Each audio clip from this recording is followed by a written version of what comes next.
Arya.ag is a startup that facilitates farm gate storage as well as warehousing and financing solutions for farmers. The company, which recently raised $60 million in a Series C round, seeks to expand its products to include logistics and insurance in the near future. The grain commerce startup connects agri-produce buyers and sellers, offering complete assurance on quantity, quality and payment. On the hot seat today, we have Prasanna Rao, the co-founder and MD of Arya.ag, to find out more about the company's growth plans and future roadmap. Thank you so much for joining us on the show. Like I said, you focus on offering integrated post-harvest services and you leverage technology to bridge the last mile by building a strong agri-tech and fintech platform. So can you tell me the problem that you're trying to solve and what are the services that you have on offer? So you seem to be on... Thanks. Yeah. Thanks for having me here.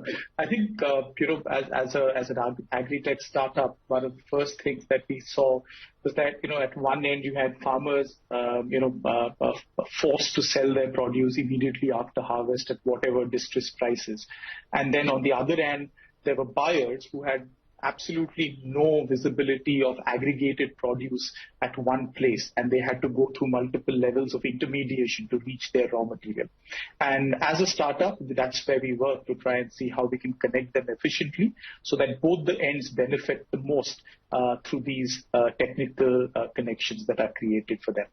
And in that particular process, I think what we've been able to do is to see how you could aggregate a large amount of commodities throughout the country at the farm gate, helping farmers not to sell their produce immediately after harvest. Embed finance there so that their immediate working capital needs are met, and then finally connect them to buyers directly so that they get the right price for their produce and the buyers get the best quality produce completely assured at their doorstep. Absolutely. You also claim to be profitable. Can you tell me the kind of growth that you've seen so far and what are the targets that you've set for yourself going forward?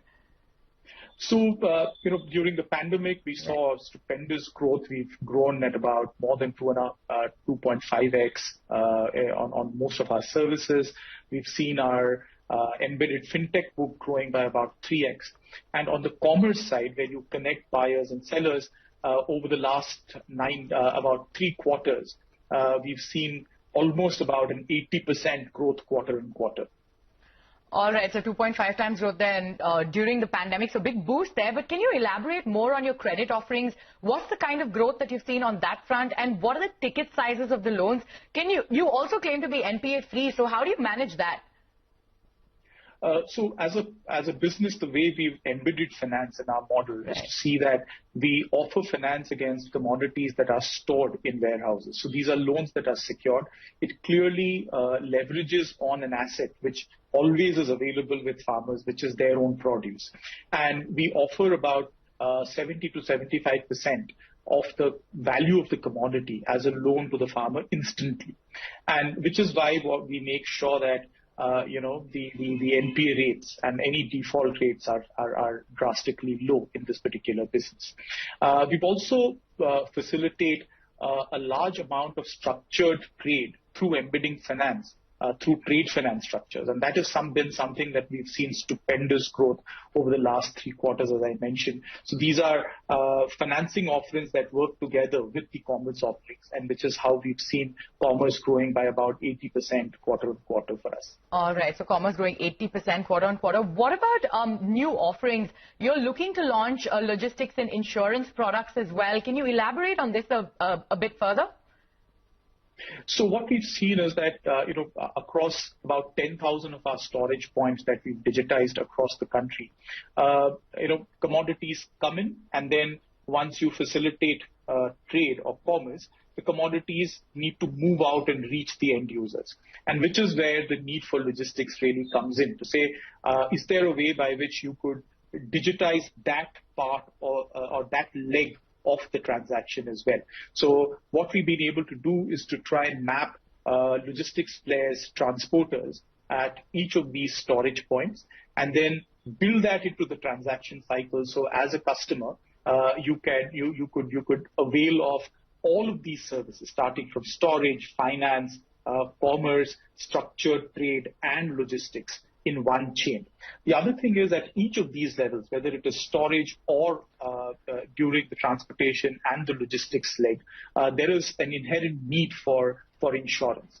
And what we believe is that that is something which is inherent, and as a platform, we see a clear leverage to be able to integrate those. All right. So presently, your company works with about 500 FPOs and 650,000 farmers across the country. So how do you plan to grow this? What's the expansion plan here? So I think we are the only company today which has mapped almost about, I would say, 9,000 FPOs across the country and geotagged them. We map them to our existing clusters and make sure that as we grow, we try and take these organizations together and embed them into our growth plans.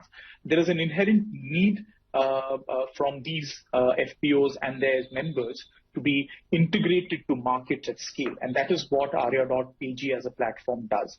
And what we've seen is that as you bring in a range of integrated services, which is how you are able to tackle any need of the farmer and the FPO. So whether it is the need to aggregate their produce, whether it is the need to store the produce, avail of finance or commerce.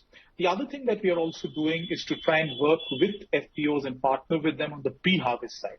So which is where we've added a tech layer which adds a specific capability around remote sensing and satellite imaging to be able to work with them and also place and identify warehouses which are located at just the right places so that you don't miss out on any location where the actual production happens. And then try and see if you could integrate farmers right from that level. And that is how we see the entire piece really coming together. All right, Prasanna. But with that, we're completely out of time. Thank you so much for joining us on the show. My pleasure. Thanks so much for having me here. And with that, it is a wrap on this edition of Startup Street. More news and updates coming up on the other side. Stay tuned.